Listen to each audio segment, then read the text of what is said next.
ಇದಲ್ಲ ಉಳಿದ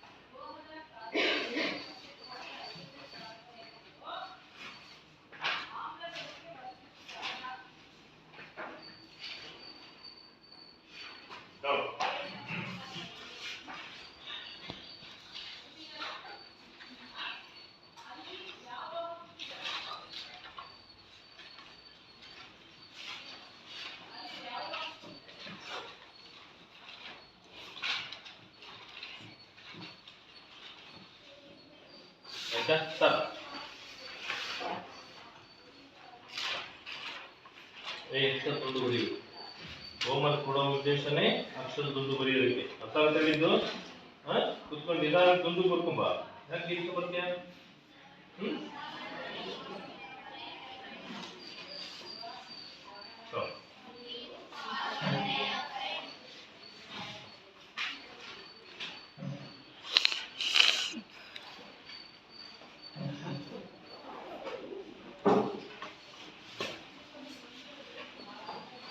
ನೀವು ಅಷ್ಟೇ ಅಕ್ಷರದೊಂದು ಬರೀಬೇಕು ಗಣೇಶ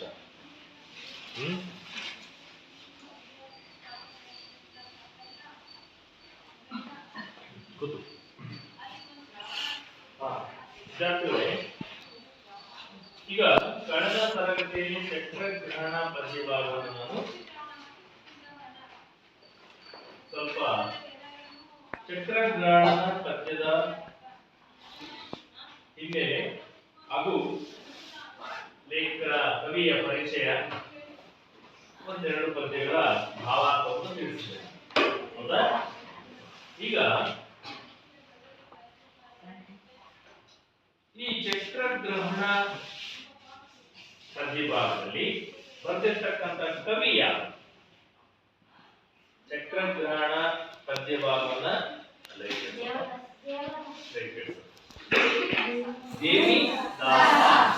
ದೇವಿದಾಸ ಈ ದೇವಿದಾಸ ಬರೆದಿರ್ತಕ್ಕಂತಹ ಈ ಚಕ್ರಗ್ರಹಣ ಪದ್ಯಭಾಗಕ್ಕೆ ಆತರ ಕೃತಿ ಅಂದ್ರೆ ದೇವಿದಾಸನಿಗೆ ಈ ಚಕ್ರಗ್ರಹಣ ಪದ್ಯವನ್ನು ರಚನೆ ಮಾಡೋದಕ್ಕಿಂತ ಮೊದಲು ಯಾವ ಕೃತಿ ಅವನಿಗೆ ಸ್ಫೂರ್ತಿಯಾಗಿತ್ತು ಯಾವ ಕೃತಿ ಆತನಿಗೆ ಸ್ಫೂರ್ತಿಯಾಗಿತ್ತು ಕುಮಾರವ್ಯಾಸ ಭಾರತ ಅಥವಾ ಗದುಗಿನ ಭಾರತ ಕುಮಾರವ್ಯಾಸನು ಬರೆದಿರ್ತಕ್ಕಂಥ ಕರ್ನಾಟಕ ಭಾರತ ಕಥಾ ಮಂಜರಿ ಪುಸ್ತಕವನ್ನು ನಿಮಗೆ ತೋರಿಸಿದ್ದೇನೆ ಅಲ್ಲೇನೆ ಹೌದಾ ಆ ಪುಸ್ತಕ ಅಂದ್ರೆ ಕುಮಾರವ್ಯಾಸನು ಬರೆದಿರ್ತಕ್ಕಂಥ ಗದುಗಿನ ಭಾರತ ಕೃತಿ ದೇವಿದಾಸರಿಗೆ ಸ್ಫೂರ್ತಿಯಾಗಿತ್ತು ಅದೇ ಆಕಾರ ಕೃತಿ ಕೂಡ ಆಗಿತ್ತು ಹಾಗಾಗಿ ದೇವಿದಾಸ ಅವರು ಬರೆದಿರ್ತಕ್ಕಂತಹ ಕೃಷ್ಣ ಸಂಧಾನ ಮತ್ತು ಪ್ರಸಂಗ ಮತ್ತು ಪ್ರಯೋಗ ಅಂತಕ್ಕಂಥ ಕೃತಿಯಿಂದ ಈ ಒಂದು ಸಂಶೋಧನಾ ಪ್ರಬಂಧದಿಂದ ರಚನೆ ಮಾಡಿರ್ತಕ್ಕಂಥ ಈ ಒಂದು ಕೃತಿಯಿಂದ ಈ ಚಕ್ರಗ್ರಹಣ ಅಂತಕ್ಕಂಥ ಪದ್ಯಭಾಗವನ್ನ ಆರಿಸಿಕೊಳ್ಳಲಾಗಿದೆ ಈ ಚಕ್ರಗ್ರಹಣ ಪದ್ಯಭಾಗದಲ್ಲಿ ಭೀಷ್ಮ ಪ್ರತಿಜ್ಞೆ ಅಂತಕ್ಕಂಥದ್ದು ಹೇಳಿದ್ದೆ ನಾನು ನೆನಪಿದೆಯಾ ಭೀಷ್ಮ ಎಷ್ಟು ಪ್ರತಿಜ್ಞೆಗಳನ್ನ ಮಾಡ್ತಾನೆ ಮೂರು ಪ್ರತಿಜ್ಞೆಗಳನ್ನ ಮಾಡ್ತಾನೆ ಯಾವ್ಯಾವ ಪ್ರತಿಜ್ಞೆಯನ್ನು ಮಾಡ್ತಾನೆ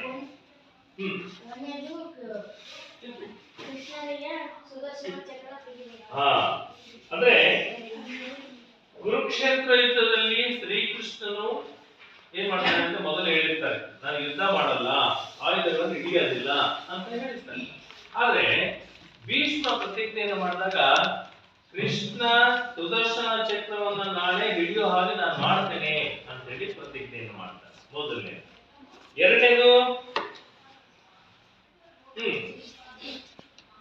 ಪ್ರತಿಜ್ಞೆ ಭೀಷ್ಮ ಎರಡನೇ ಪ್ರತಿಜ್ಞೆಯನ್ನು ಮಾಡ್ತಕ್ಕಂಥದ್ದು ಏನು ಅಂತಂದ್ರೆ ಅರ್ಜುನನ ರಥವನ್ನ 8 ಗಾವದ ಹಿಂದಕ್ಕೆ ಹೋಗೋ ಹಾಗೆ ಮಾಡ್ತೀನಿ ಅಂತೇಳಿ ಎರಡನೇ ಪ್ರತಿಜ್ಞೆಯನ್ನ ಮಾಡ್ತಾರೆ. ಹೌದಾ? ಇನ್ನು ಮೂರನೇ ಪ್ರತಿಜ್ಞೆ ಏನಂತಂದ್ರೆ ಪಾಂಡವರ ಸೈನ್ಯದಲ್ಲಿನ ಪ್ರತಿ ದಿನಕ್ಕೆ 10,000 ತಲೆಗಳನ್ನ ತೆಗಿತೀನಿ ಅಂತಂದೇಳಿ, ಸರ್ವನಾಶ ಮಾಡ್ತೀನಿ, 10,000 ತಲೆಗಳನ್ನು ನಾಶ ಮಾಡ್ತೀನಿ ಅಂತ ಹೇಳಿ ಪ್ರತಿಜ್ಞೆಯನ್ನ ಮಾಡ್ತಾರೆ. ಈ ಮೂರು ಪ್ರತಿಜ್ಞೆಯನ್ನ ಯಾರು ಮಾಡ್ತಾರೆ? ಭೀಷ್ಮ ಪಿತಾಮಹ ಮಾಡ್ತಾರೆ. ಇಷ್ಟ ಆಗ್ತಲ್ಲ? ಅದರಂತೆ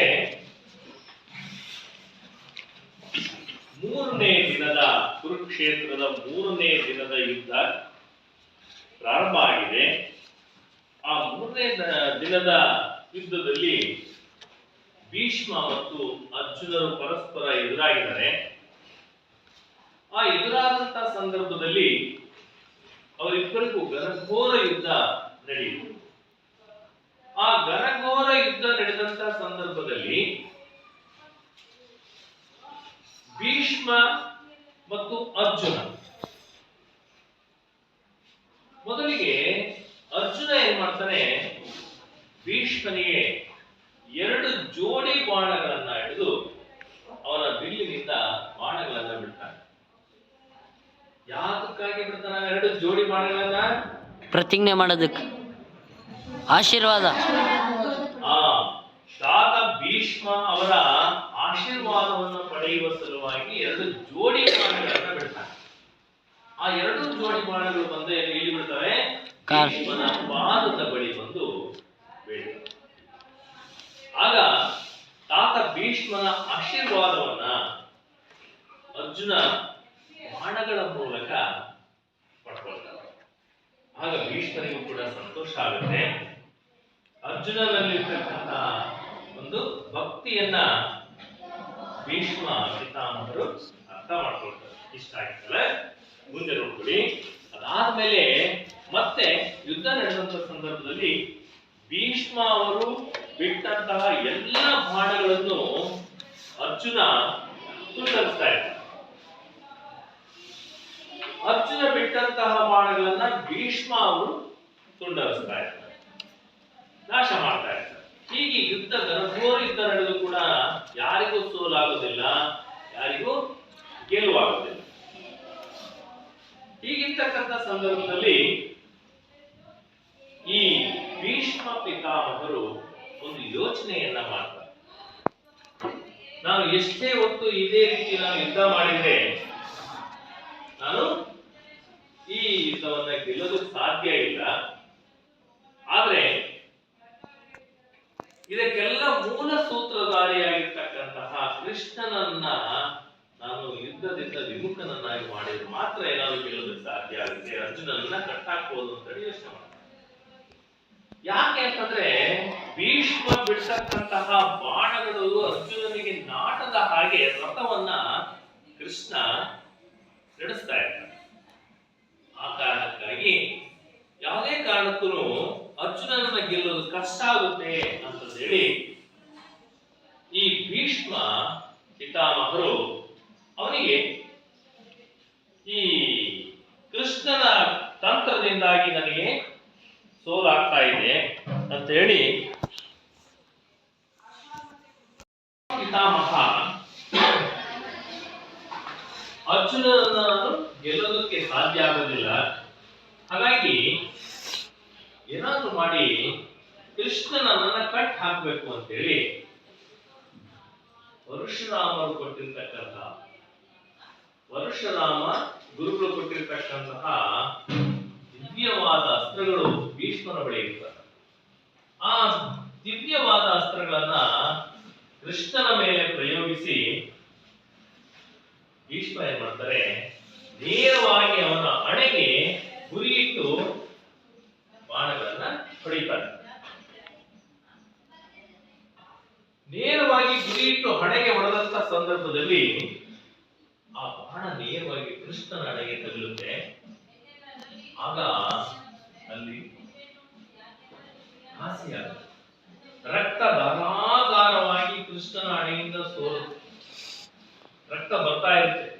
ಕೃಷ್ಣನಿಗೆ ಸಿಟ್ಟು ಬಂದ್ಬಿಡುತ್ತೆ. ಆಗ ಅಲ್ಲಿ ತನಕ ನಿಂತಿತ್ತಲ್ಲ, ಕೃಷ್ಣನಿಗೆ ಹಣೆಯಿಂದ ರಕ್ತ ಸೋರ್ತಾ ಇದೆ. ಆ ಸೋರ್ತಾ ಇರ್ತಕ್ಕಂಥ ರಕ್ತವನ್ನ ಅರ್ಜುನ ಒರೆಸ್ತಾ ಇದ್ದಾನೆ. ಆ ರಕ್ತವನ್ನು ಒರೆಸ್ತಾ ಇದ್ದಾನೆ. ಅಲ್ಲಿ ತನಕ ಆಗಿತ್ತಲ್ಲ, ಮುಂದೆ ನೋಡ್ಕೊಳ್ಳಿ.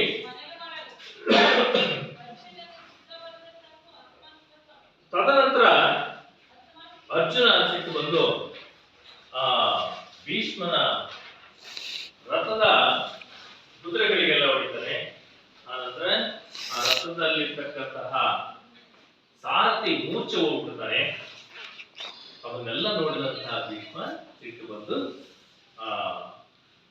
ನೊಸಲು ಅಂದ್ರೆ ಹಣೆ, ಕೃಷ್ಣನ ಹಣೆಗೆ ಗುರಿ ಇಟ್ಟು ಹೊಡಿತಾನೆ. ಹೊಡೆದಾದ್ಮೇಲೆ ರಕ್ತ ಸೋರ್ತಾ ಇದೆ. ಘನಘೋರ ರೋಷದಿಂ ಕುರುಬಲವ ನಸಿಯಂದು ಭೀಷ್ಮನ ವಿಭಾಡಿಸುವೆನು. ಈ ರೇಣು ಜಗವಿರಸಿ ಶತಕೋಟಿಯ ವಿಸುಜ ಪೀಠ ಮಹೇಶ ಶಕ್ರ ಸ್ವತಃ ಮುಸುಕಿದ ಬಿಡನೆಂದು ಗರ್ಜಿಸುತ್ತ ವಾಗ್ಯಂ ಅಂತೇಳಿ ಬಿಸುಟು ಚಕ್ರವ ಕೊಂಡು ತುಂಬಿಕ್ಕಲಾಗ ಚತುರ್ದಶ ಭುವನ ಸಂಗಣಿಸಿತು.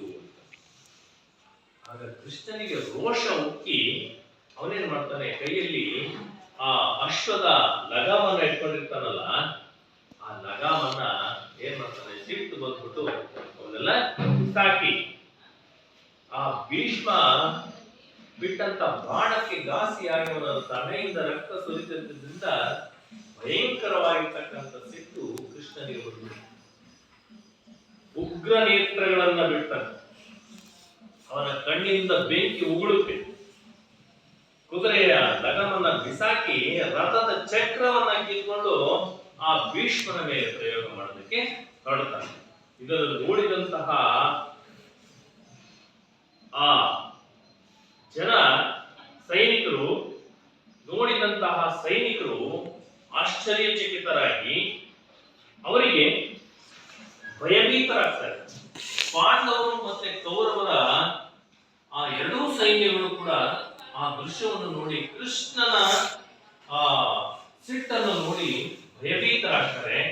ಏನಾಗುತ್ತೋ ಏನೋ, ಈ ಭುವನ ಅಂದ್ರೆ ಈ ಭೂಮಿಯಲ್ಲಿ ಏನ್ ನಡೀತಾ ಇದೆ, ಕೃಷ್ಣನ ಸಿಟ್ಟು ಅಷ್ಟೊಂದು ಸಿಟ್ಟು ಮಾಡ್ಕೊಂಡಿದ್ದು ನೋಡಿಲ್ಲ ಅಂತೇಳಿ ಆ ದೇವಾನುದೇವತೆಗಳು ಕೂಡ ಆಶ್ಚರ್ಯ ಪಡ್ತಾ ಇದ್ದಾರೆ, ಭಯಭೀತರಾಗಿದ್ದಾರೆ. ಮುಂದೆ ಏನಾಗುತ್ತೋ ಏನೋ ಅಂತೇಳಿ ಅವರು ದುಃಖದನ್ನ ಅಥವಾ ಅವರ ಧೂಳವನ್ನ ವ್ಯಕ್ತಪಡಿಸ್ತಾ ಇದ್ದಾರೆ. ಮುಂದೆ ನೋಡ್ಕೊಳ್ಳಿ. ಹರಿಯ ಕಾತಿಯ ತಡೆವರಾರೆಂದರು. ಹರಿಯ ಕಾತಿ ಅಂತಂದ್ರೆ ಕೋಪ. ಕೃಷ್ಣನ ಕೋಪವನ್ನ ತಡೆವರಾರು ಎಂದು ಎರಡು ಬಲ ಬೆರಗಾಗಿ ಕೌರವರ ಮತ್ತು ಪಾಂಡವರ ಸೈನ್ಯ, ಬಲ ಅಂತಂದ್ರೆ ಸೈನಿಕರು, ಆ ಎರಡೂ ಬಲ ಸೈನ್ಯದ ಕೌರವರ ಸೈನ್ಯ ಮತ್ತೆ ಪಾಂಡವರ ಸೈನ್ಯ ಎರಡು ಬಲ ಬೆರಗಾಗಿ ಕಣ್ಣು ಮುಚ್ಚಿರಲು. ಆ ದೃಶ್ಯವನ್ನು ನೋಡಲಾದ್ರೆ ಕಣ್ಣನ್ನು ಮುಚ್ಚಿಬಿಡ್ತಾರೆ ಆ ಸೈನಿಕರೆಲ್ಲ. ಏನಾಗುತ್ತೋ ಏನೋ ಅಂತ ಹೇಳಿ ಭಯಭೀತರಾಗಿ ಕಣ್ಣು ಮುಚ್ಚಿರಲು ಭೀಷ್ಮನು ಬೆದರಿ ರಥದಿಂದಿಳಿದು ನಡೆದಂದು. ಭೀಷ್ಮ ಕೂಡ ಹೆದರಿಬಿಟ್ಟ. ಆ ಕೃಷ್ಣ ಚಕ್ರವನ್ನ ಕಿತ್ಕೊಂಡು ಅವನ ಮೇಲೆ ಪ್ರಯೋಗಕ್ಕೆ ಬಂದಾಗ ಭೀಷ್ಮಾಚಾರ್ಯರು ಕೂಡ ಎದುರುಬಿಡ್ತಾರೆ. ಆಗ ರಥದಿಂದ ಇಳಿದು ನಡೆಕೊಂಡು ಬಂದು ದುರಿತವನ ಧಾವಾಗ್ನಿ ಲಕ್ಷ್ಮೀವರ ಮುಕುಂದ ಮುರಾರಿ ಜಯವೇನು ತೆರಗಿ ಮುಗುಳ್ದಚ್ಚುತನ ಮೃದುಕರವ ಹಿಡಿದೆಂದ. ಆ ಭೀಷ್ಮಾಚಾರಿ ಅವರು ಭೀಷ್ಮರು ರಥದಿಂದ ಇಳಿದು ಬಂದು ಆ ಕೃಷ್ಣನನ್ನ ಹೊಗಳ್ತಾ ಇದ್ದಾರೆ. ನೋಡಿ, ದುರಿತವನ ಧಾವಾಗ್ನಿ, ಆ ಕೃಷ್ಣನ ಕೋಪಾಯುಕ್ತವಾಗಿರ್ತಕ್ಕಂಥ ಮುಖವನ್ನು ನೋಡಿ ಅವನಿಗೆ ಭಯ ಕೂಡ ಆಯಿತು. ಧಾವಾಗ್ನಿ, ಅಗ್ನಿ, ಅಷ್ಟು ಕಣ್ಣಿನಲ್ಲಿ ಆ ಬೆಂಕಿಯ ಉಂಡೆಗಳು ಕಾಣ್ತಾ ಇದ್ದಾವೆ. ಜೊತೆಗೆ ಲಕ್ಷ್ಮೀವರ ಹೇಳ್ತಾ ಇದ್ದಾರೆ ಭೀಷ್ಮಾಚಾರಿ. ಲಕ್ಷ್ಮೀವರ ಲಕ್ಷ್ಮಿಯ ವರ. ವರ ಅಂದ್ರೆ ಗಂಡ. ಲಕ್ಷ್ಮಿಯ ಗಂಡ ಯಾರು? ಲಕ್ಷ್ಮಿಯ ಗಂಡ ಕೃಷ್ಣ. ವಿಷ್ಣು ಅಮ್ಮ ಕೃಷ್ಣ. ಈ ಕೃಷ್ಣನಿಗೆ ನೋಡುದು ಲಕ್ಷ್ಮೀವರ ಅಂತಕ್ಕಂಥ ಇನ್ನೊಂದು ಹೆಸರಿದೆ. ಲಕ್ಷ್ಮೀವರ, ಮುಕುಂದ, ಮುರಾರಿ, ಜಯವೇನು ತೆರಗಿ, ಮುಗುಳುದ ಅಚ್ಯುತ. ನೋಡಿ, ಅಚ್ಯುತ ಕೃಷ್ಣನಿಗೆ ಇರ್ತಕ್ಕಂಥ ಇನ್ನೊಂದು ಹೆಸರು. ಮುರಾರಿ, ಮುಕುಂದ, ಅಚ್ಯುತ, ಲಕ್ಷ್ಮೀವರ ಇವೆಲ್ಲ ಕೃಷ್ಣನಿಗೆ ಇರ್ತಕ್ಕಂಥ ಇತರೆ ಹೆಸರುಗಳು. ಮೃದು ಕರವ ಪಿಡಿದೆಂದ, ಮೃದುವಾದ ಕೈಯನ್ನ ಹಿಡಿದು ಹೇಳ್ತಾ ಇದ್ದಾನೆ, ಶ್ರೀ ಮನೋಹರ ಸ್ವಾಮಿ ಪರಾಕ್. ಆ ಕೃಷ್ಣನ ಮೃದುವಾದ ಕೈಯನ್ನು ಹಿಡಿದುಕೊಂಡು ಹೇಳ್ತಾ ಇದ್ದಾನೆ, ಶ್ರೀ ಮನೋಹರ ಸ್ವಾಮಿ ಪರಾಕ್. ಶ್ರೀ ಮನೋಹರ ಸ್ವಾಮಿ ಪರಾಕ್ ಪ್ರೇಮದೊಳ ಎನ್ನೆಯ ಮಾತ ಲಾಲಿಸಬೇಕು. ನೀವು ಪ್ರೀತಿಯಿಂದ ನನ್ನ ಮಾತನ್ನ ಕೇಳಿಸ್ಕೊಳ್ಳಿ ಹೇಳ್ತಾ ಇದ್ದಾನೆ. ಮೊದಲು ನೋಡ್ಕೊಳ್ಳಿ, ಆಮೇಲೆ ಪ್ರೇಮದೊಳೆನ್ನೆಯ ಮಾತ ಲಾಲಿಸಬೇಕು. ಎನ್ನೆಯ ಕಂಠವ ನಿರಿಯಲು ಚಕ್ರವ ಚಿನ್ಮಯ ಕೈಯಲ್ಲಿ ಪಿಡಿದಿಹೆಯೇ ಚೆನ್ನಾಯ್ತು ಸೇವಕ ಜೇವ ಪಾಲಿಸಿ ಲೋಕವನ್ನು ರಕ್ಷಿಪ ದೇವ ಮಹಾನುಭಾವ. ಶ್ರೀ ಮನೋಹರ ಇಂದಿರೇಶನೇ, ನಾನು ಇವರ ಜಗಳವನ್ನು ನಿಂತು ವೀಕ್ಷಿಸಲಾರೆ. ತಿಳಿದು ಕಣ್ಣಾರೆ ಎಂದಾದರೆ ಕಾಯ ಎರವಿನೊಡವೆ ಜೀಯ ಹಿಂದೆ ಹೋಗಲಿ. ತೀರ್ಚು ಚಕ್ರವನ್ನೆಚ್ಚು ಶ್ರೀ ಮನೋಹರ, ಎನಗೆ ನಗೆಯು ಬಂತು ನಿನ್ನ ಕಂಡಿಂತು ತೃಣವ ಮುರಿಯುವುದಕ್ಕೆ ಕೊಡಲಿಯು ಬೇಕೆ.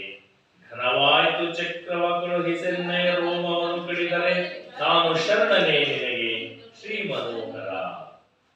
ಭೀಷ್ಮಾಚಾರ್ಯರು ಅವನ ಕೃಷ್ಣನ ಆ ಉಪಯುಕ್ತವಾಗಿರ್ತಕ್ಕಂತಹ ಅವರ ಮುಖವನ್ನು ನೋಡಿ, ಕೃಷ್ಣನ ಆ ಬೆಂಕಿಯ ಉಂಡೆಗಳಂತಹ ಕಣ್ಣುಗಳನ್ನು ನೋಡಿ ರಥದಿಂದ ಇಳಿದು ಬಂದು ಅವನ ಕೈ ಹಿಡಿದು ಮುರಾರಿ, ಮುಕುಂದ, ಲಕ್ಷ್ಮೀವರ, ಅಚ್ಯುತ ಹೇಳಿ ಅವನನ್ನ ಹೊಗಳ್ತಾರೆ. ಹೊಗಳಿದ ನಂತರ ಈ ರೀತಿ ಹೇಳ್ತಾರೆ, ಶ್ರೀ ಮನೋಹರ ಸ್ವಾಮಿ ನಿಮಗೆ ಜಯವಾಗಲಿ. ಪ್ರೇಮದೊಳು ಎನ್ನೆಯ ಮಾತನ್ನು ಲಾಲಿಸಬೇಕು. ಪ್ರೀತಿಯಿಂದ ನನ್ನ ಮಾತುಗಳನ್ನ ಸ್ವಲ್ಪ ಕೇಳಿಸ್ಕೊಳ್ಳಿ ಅಂತ ಹೇಳಿ ಕೃಷ್ಣನಿಗೆ ಹೇಳ್ತಾ ಇದ್ದಾರೆ.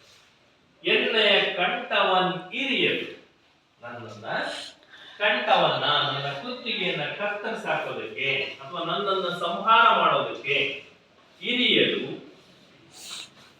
ಕಂಠವನ್ನ ಇರಿಯಲು ಚಕ್ರವೇ, ನಿನ್ನ ಸುದರ್ಶನ ಚಕ್ರವನ್ನ ಹಿಡಿತಿದ್ಯಾ?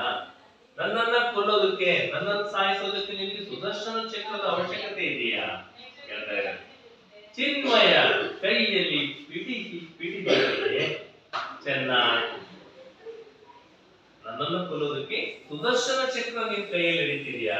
ಚೆನ್ನಾಗಿದೆ ಅಂತ ಹೇಳಿ ಹೇಳ್ತಾ ಇದ್ದಾರೆ. ಸೇವಕ ಜೇವ ಪಾಲಿಸಿ.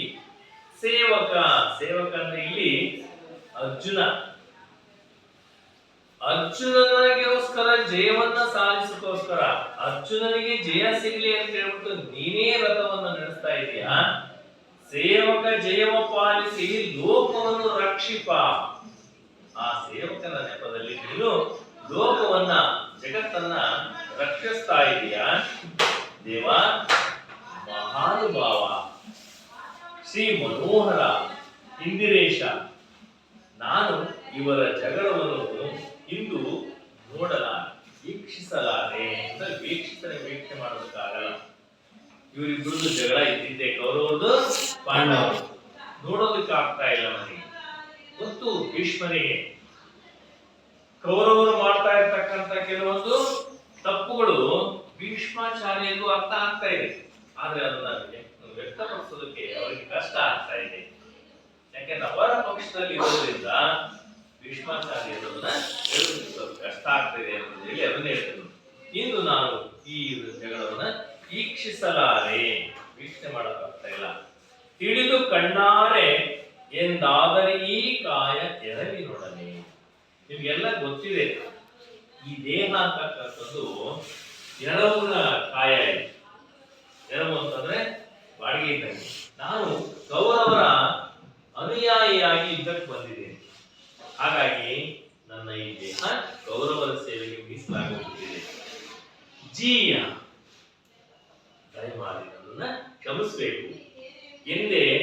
ಹಿಂದೆ ಹೋಗಲಿ, ಇವತ್ತೇ ನನ್ನ ಜೀವ ಅಂತಕ್ಕಂಥದ್ದು ಹೋಗ್ಬಿಡಿ. ತೀರ್ಚು, ತೆಗೆದು ಬಿಡು. ಚಕ್ರವನ್ ಎತ್ತು, ನೀನು ಚಕ್ರವನ್ನ ನನ್ನ ಮೇಲೆ ಪ್ರಯೋಗ ಮಾಡು. ನನ್ನ ಈ ಜೀವ, ಈ ಕಾಯ ಇವತ್ತೇ ತೀರಿ ಹೋಗ್ಲಿ. ಈ ಕರ್ಮಗಳನ್ನೆಲ್ಲ ನಾನು ನೋಡೋದಕ್ಕೆ ಆಗ್ತಾ ಇಲ್ಲ ಅಂತ ಹೇಳಿ ಭೀಷ್ಮಾಚಾರ್ಯರು ಕೃಷ್ಣನ ಬಳಿ ವಿನಂತಿ ಮಾಡ್ಕೊಳ್ತಾ ಇದ್ದಾರೆ. ಶ್ರೀ ಮನೋಹರ ಹೇಳ್ತಿದ್ದಾರೆ ಮುಂದುವರೆದು, ನನಗೆ ನಗೆಯು ಬಂತು, ನನಗೆ ನಗು ಬರ್ತಾ ಇದೆ. ನಿನ್ನ ಕಂಡಿಂತು, ನಿನ್ನನ್ನು ನೋಡ್ತಾ ಇದ್ರೆ ನನಗೆ ನಗು ಬರ್ತಾ ಇದೆ. ತೃಣವ ಮುರಿಯುವುದಕ್ಕೆ ಕೊಡಲಿಯು ಬೇಕೆ? ತೃಣ ಅಂತಂದ್ರೆ ಋಣ.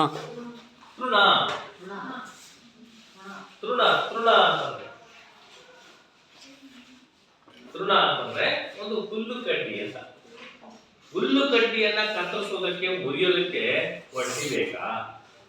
ಸಣ್ಣ ಬೇಡ ಸಾಕು, ಅಥವಾ ಸಣ್ಣ ಸಾಕು ಕತ್ತರಿಸಾಕ್ತದೆ, ಕೈಗೆ ಮುರಿದು ಬಿಸಾಕೊಂಡು ಹೋಗಲ್ವಾ? ಹಾಗೆ ಸಣ್ಣ ಒಂದು ಋಣಕ್ಕೆ ಸಮನಾಗಿರ್ತಕ್ಕಂಥವನು ನಾನು. ನನ್ನನ್ನು ಕೊಲ್ಲೋದಕ್ಕೆ ನೀನು ಸುದರ್ಶನ ಚಕ್ರವನ್ನು ಬಳಸುವ ಅವಶ್ಯಕತೆ ಇದೆಯಾ? ಹೇಳ್ತಾ ಇರೋದಕ್ಕೆ ನನಗೆ ನಗೆಯು ಬಂತು, ನಿನ್ನ ಕಟ್ಟಿತ್ತು, ನನಗೆ ನಗು ಬರ್ತಾ ಇದೆ ನಿನ್ನನ್ನ ನೋಡಿ. ಋಣವ ಮುರಿಯುವುದಕ್ಕೆ ಕೊಡಲಿ ಏಕೆ? ನನ್ನನ್ನು ಕೊಲ್ಲೋದಕ್ಕೆ ಅಷ್ಟು ದೊಡ್ಡ ಆಯುಧವನ್ನು ಬಳಸೋದು ಯಾಕೆ? ಘನವಾಯಿತು ಚಕ್ರವ ಕಳುಹಿಸು ಎನ್ನಯ.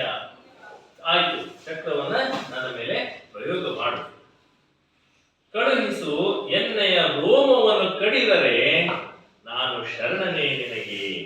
ಶ್ರೀ ಮನೋಹರ ಅಂದ್ರೆ ಇಲ್ಲಿ ಒಂದು ಮಾತನ್ನು ನೀವು ನೆನಪಿಟ್ಕೊಳ್ಬೇಕು.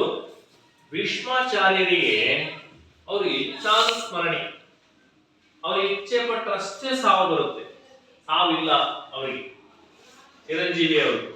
ಆದ್ರೆ ಅವರಾಗಿ ಅವರು ಬಯಸಿದ್ರೆ ಮಾತ್ರ ಮರಣ ಅಂತಕ್ಕಂಥದ್ದು ಬರುತ್ತೆ. ಹಾಗಾಗಿ ಆ ಇಚ್ಛಾನುಸ್ಮರಣೆ ಆಗಿರ್ತಕ್ಕಂತಹ ಭೀಷ್ಮರವರನ್ನ ಕೊಲ್ಲೋದಕ್ಕೆ ಅವರಾಗಿ ಅವರು ಬಯಸ್ಬೇಕು, ಆಗ ಮಾತ್ರ ಅವರಿಗೆ ಸಾವು ಬರುತ್ತೆ. ಅಲ್ಲಿಂದ ಸಾವು ಬರೋದಿಲ್ಲ, ಯಾರು ಕೂಡ ಏನು ಮಾಡೋದಕ್ಕೆ ಆಗೋದಿಲ್ಲ ಅಂತ ಗೊತ್ತು. ಅದಕ್ಕೆ ಅದನ್ನ ಭೀಷ್ಮಾಚಾರ್ಯರು ಹೇಳ್ತಿದ್ದಾರೆ, ನನಗೆ ನಿಮ್ಮ ಕೈಯಿಂದ ನಾನು ತೀರ್ಕೊಂಡ್ರೆ ಅಥವಾ ಸತ್ತೋದ್ರೆ ನನಗೆ ಮುಕ್ತಿಯನ್ನು ಮೋಕ್ಷ ಅಂತಕ್ಕಂಥ ಸಿಗುತ್ತೆ ಅಂತ ಹೇಳಿ ಆ ಒಂದು ಅರ್ಥದಲ್ಲಿ ಹೇಳ್ತಾ ಇದ್ದಾರೆ. ಘನವಾಯಿತು, ನನ್ನ ಜೀವನ ಪಾವನ ಆಗುತ್ತೆ. ಚಕ್ರವ ಕಳುಹಿಸು ಎನ್ನೆಯ ರೋಮವನ್ನು ಕಡಿದರೆ ನಾನು ನಿನಗೆ ಶರಣಾಗತನಾಗ್ತಿದ್ದೇನೆ. ಶ್ರೀ ಮನೋಹರ ಎನ್ನಲು ಕಿರು ನಗೆ ಗೂಡಿ ಚಕ್ರವ ಧನುಜದಲ್ಲಣ ಮುಚ್ಚಿ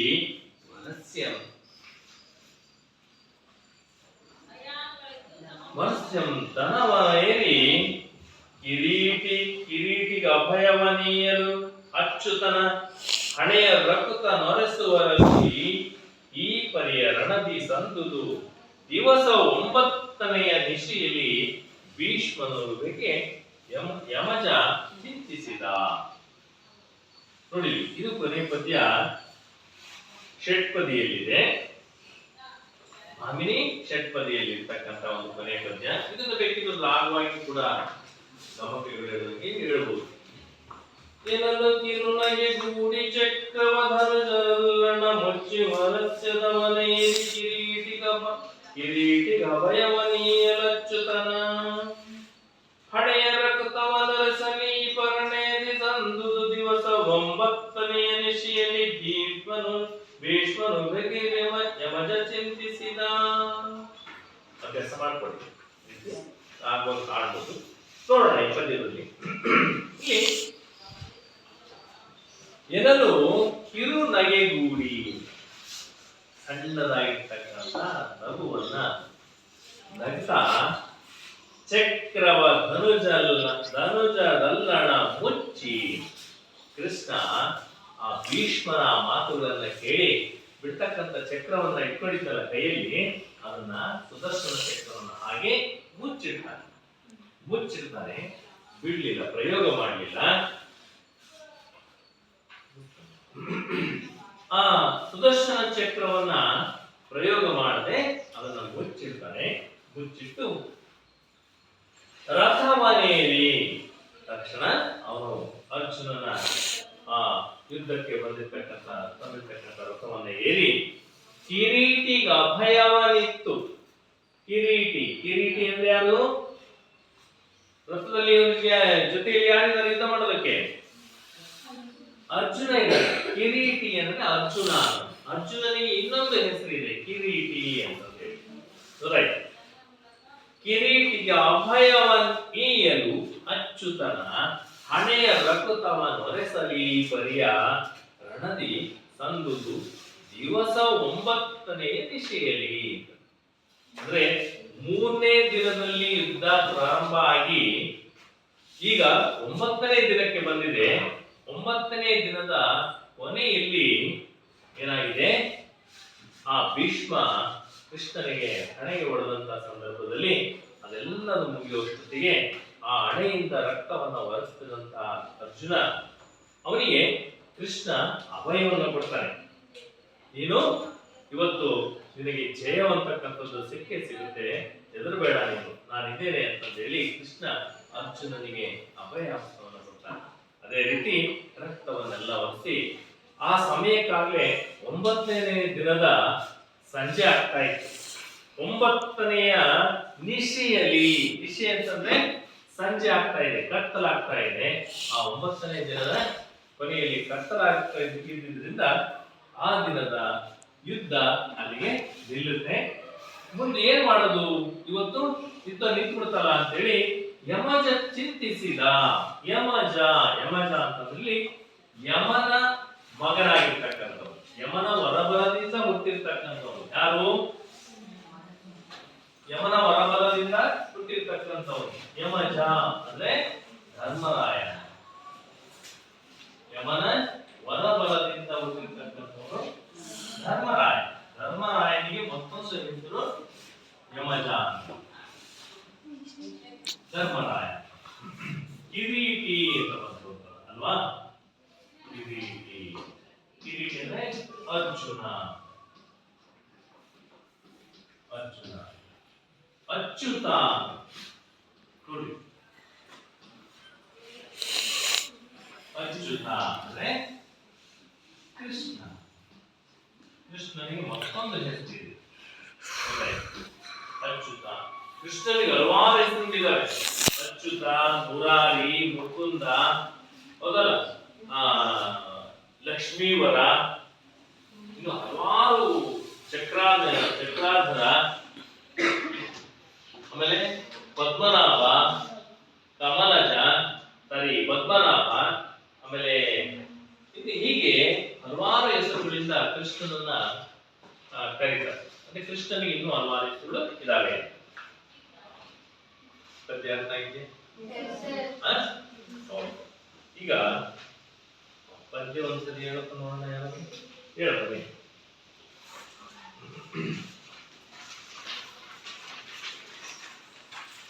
ಅರಸ ಕೇಳಿ ತೆರೆದಳ ಬಳಿರೆ ಕಲಿ ನರನ 3ನೇ ದಿನದಿ ಗಂಗಾ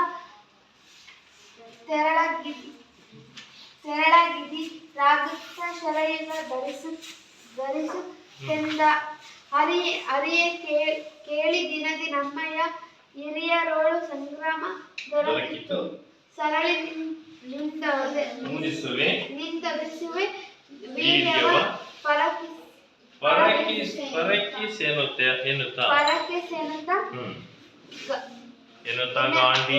ಗಾಂಡೀವದಲ್ಲಿ ಪಾರ್ಥನು ಶರವ ಸಂಧಾನಿಸುತ್ತ ಹಿರಿಯರ ಚರಣ ವಂದನೆ ಎನ್ನುತ್ತ ಬಿಡಲ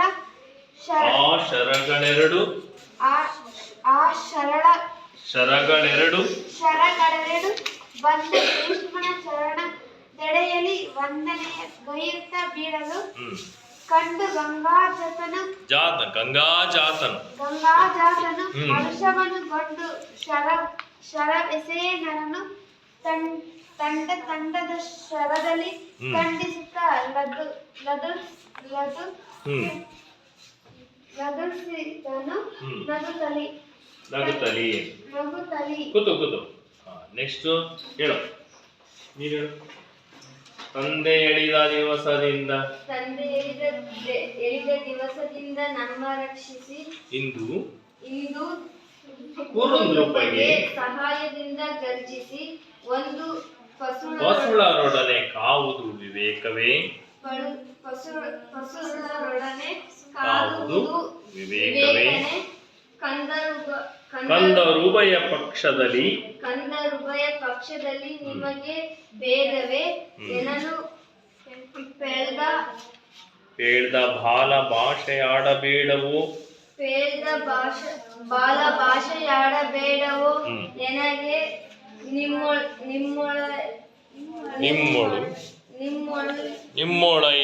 ನಿಮ್ಮೊಳೈದೆ ಇರಿದು ದಯವೋ ದುಗುಡವೋ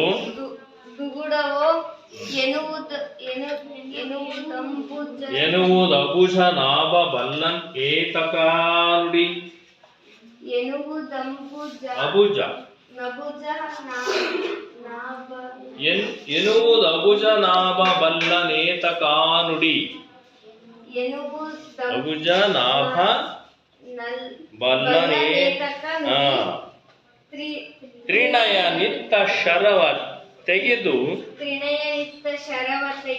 ಎನ್ನ ಮೇಲ್ ಹೊಡಿ ಎಂದು ಕೂತು ನೆಕ್ಸ್ಟ್ ಹೇಳು.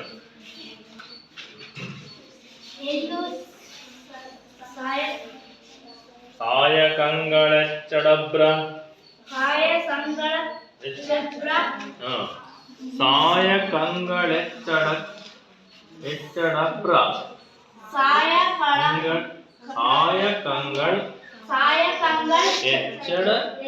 ಎಚ್ಚಡಬ್ರ ಅಬ್ರ ಮುಸುಕಲು ಇಂದ್ರಜಾತನ ಅದರ ಹರಿದು ಮಗುಳೆ ಕವಿಸಲು ಸೆಂದೆನದ ಅಯಂಗಳ ಒದರಲಾಗ ಸೂತನು ನೊಂದು ಮೂರ್ಛೆಗೊಳ್ಳಲು ಭೀಷ್ಮ ಬೆರಗು ಭಟ್ಟನು. ಕೂತು ಈ ಕಡೆ ಕೇಳಿ. ಈಗ ಈ ಪದ್ಯವನ್ನ ನೀವು ಹಳೆಗನ್ನಡ ಪದ್ಯ ಆಗಿರೋದ್ರಿಂದ ಮನೆಯಲ್ಲಿ ಒಂದೆರಡು ಮೂರು ಸಲ ಪದ ವಿಂಗಡಿಸಿ ಓದಿ ಪದ್ಯವನ್ನ ಓದೋದನ್ನ ಅಭ್ಯಾಸ ಮಾಡ್ಕೋಬೇಕು. ಗೊತ್ತಾಯ್ತಾ? ಹಳೆಗನ್ನಡ ಪದ್ಯವನ್ನ ಅದಕ್ಕೆ ಕೆಲವು ಪಾಠಗಳಲ್ಲಿ ಮತ್ತೆ ಪದ್ಯಗಳಲ್ಲಿ ಹಿಂದೆ ಕೊಟ್ಟಿರ್ತಾರೆ, ಪದ ವಿಂಗಡಿಸಿ ಓದಿ ಅಂತಂದೇಳಿ. ಗೊತ್ತಾಯ್ತು? ಈ ಪದ್ಯದಲ್ಲಿ ಇಲ್ಲ. ಆದ್ರೆ ಆ ಕಳೆದ ಪದ್ಯಗಳನ್ನ ನೀವು ಯಾವ ರೀತಿ ಪದ ವಿಂಗಡಿಸಿ ಓದಿ ಅಭ್ಯಾಸ ಮಾಡ್ಕೊಂಡಿರ್ತೀರೋ ಅದೇ ರೀತಿ ಈ ಪದ್ಯವನ್ನು ಪದ ವಿಂಗಡಿಸಿ ಓದಿ ಅಭ್ಯಾಸ ಮಾಡ್ಕೊಂಡು ಅದಾದ್ಮೇಲೆ ನಿಮಗೆ ಪದ್ಯಗಳು ಸುಲಭವಾಗಿ ಅರ್ಥ ಆಗ್ತವೆ. ಗೊತ್ತಾಯ್ತಲ್ಲ? ಪದ್ಯದ ಭಾವಾರ್ಥ ಅರ್ಥ ಆಗಿದೆಯಲ್ಲ? ಈಗ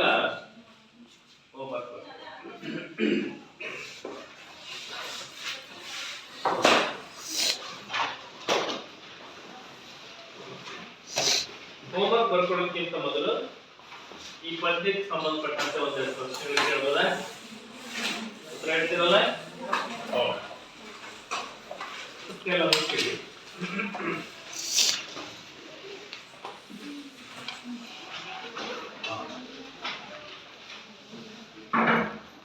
ಮುಚ್ಚಿಡ ಈ ಕಡೆ ಕೇಳಿಸು. ಪಾರ್ಥನು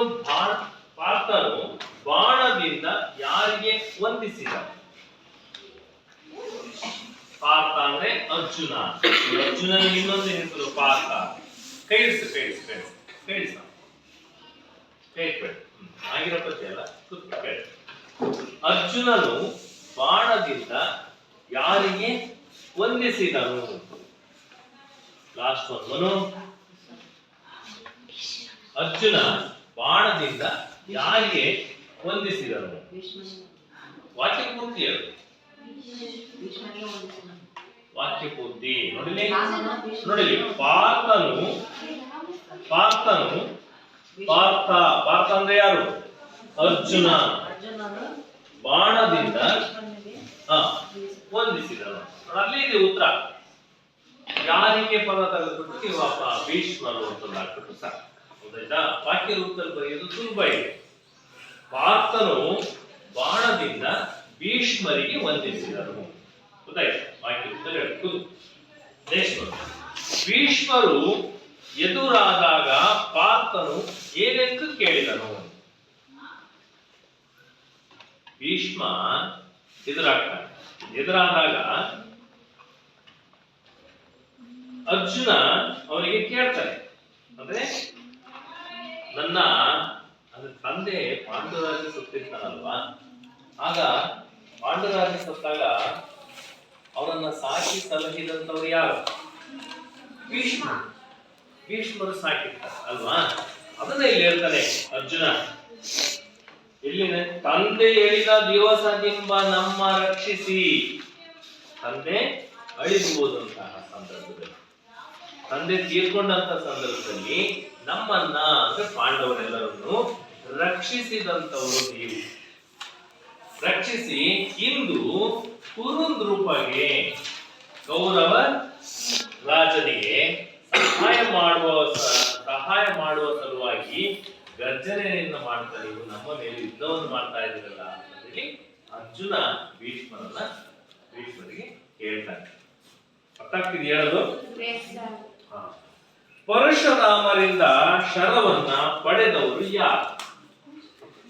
ಪರಶುರಾಮನಿಂದ ಬಾಣಗಳನ್ನ ಪಡೆದಂತವರು ಯಾರು? ಪರಶುರಾಮ ಯಾರಿಗೆ ಕೊಟ್ಟಿದ್ದ ಬಾಣವನ್ನ?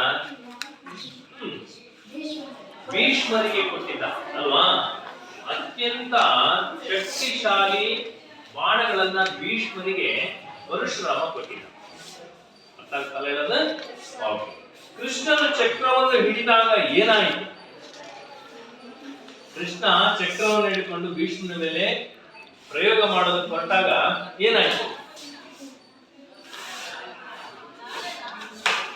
ಕೃಷ್ಣನು ಚಕ್ರವನ್ನ ಹಿಡಿದು ಪ್ರಯೋಗ ಮಾಡಲು ಹೊರಟಾಗ ಅಲ್ಲಿ ಏನಾಯ್ತು? ಈ ಕಡೆ ಕೌರವ ಸೈನ್ಯ ಇತ್ತು, ಈ ಕಡೆ ಪಾಂಡವ ಸೈನ್ಯ ಇತ್ತು. ನಿಂತ್ಕೊಂಡು ಹೇಳು. ಯುದ್ಧ ನಡೆಯುತ್ತೆ.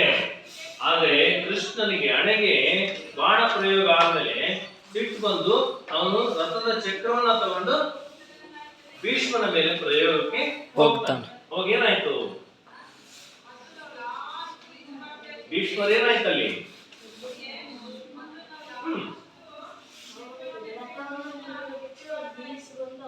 ಗುಡ್. ರಥವನ್ನ ನಿಲ್ಲಿಸಿ ಬಂದು ರಥದಿಂದ ಇಳಿದು ಕೃಷ್ಣನ ಬಳಿ ಬಂದು ಮೃದುವಾದ ಕರವನ್ನ ಹಿಡಿದು ಏನ್ ಮಾಡ್ತಾನೆ? ಮುಕುಂದ, ಮುರಾರಿ, ಲಕ್ಷ್ಮೀವರ ಅಂತೇಳಿ ಆ ಕೃಷ್ಣನನ್ನ ಹೊಗಳಿ, ನನ್ನಂತಹ ಹುಲುಮಾನವನಿಗೆ ತೃಣಕ್ಕೆ ಸಮನಾಗಿರ್ತಕ್ಕಂಥ ನನ್ನನ್ನ ನೀನು ಕೊಲ್ಲೋದಕ್ಕೆ ಚಕ್ರವನ್ನ ನೀನು ಪ್ರಯೋಗ ಮಾಡ್ಬೇಕಾ ಅಂತ ಹೇಳಿ ಕೇಳ್ತಾರೆ ಅಲ್ವಾ? ಇಷ್ಟು ಪದ್ಯದ ಭಾವಾರ್ಥ ಆಗಿರುತ್ತೆ. ಇನ್ನ ಇದನ್ನ ನೋಟ್ಸ್ ಅನ್ನ ನೀವು ನಾಳೆ ಬರುವಾಗ ಪ್ರಶ್ನೆಗೆ ಬರ್ಬೇಕು, ಹೋಮ್ವರ್ಕ್ ಬರ್ಕೊಳ್ಳಿ.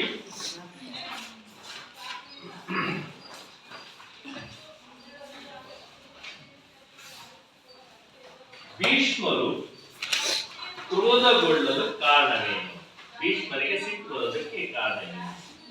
ಭೀಷ್ಮರು ಕ್ರೋಧಗೊಳ್ಳಲು ಕಾರಣವೇನು?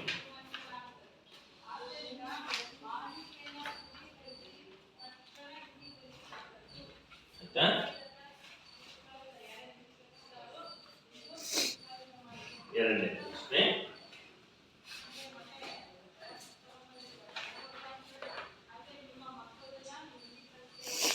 ಕುಪಿತನಾದ ಕೃಷ್ಣನನ್ನು ಭೀಷ್ಮರು ಸಂತೈಸಿದ ಬಗೆಯನ್ನು ವಿವರಿಸಿ. ಕುಪಿತನಾದ ಕೃಷ್ಣನನ್ನು ಭೀಷ್ಮರು ಸಂತೈಸಿದ ಬಗೆಯನ್ನು ವಿವರಿಸಿ ಅಥವಾ ಹೇಗೆ ಸಂತೈಸಿದರು ಅಂತ. ಎರಡು ಪ್ರಶ್ನೆಗಳು ಬರ್ತಿರಲ್ಲ, ಅರ್ಥ ಇದೆಯಾ? ನೋಡಿದ್ದು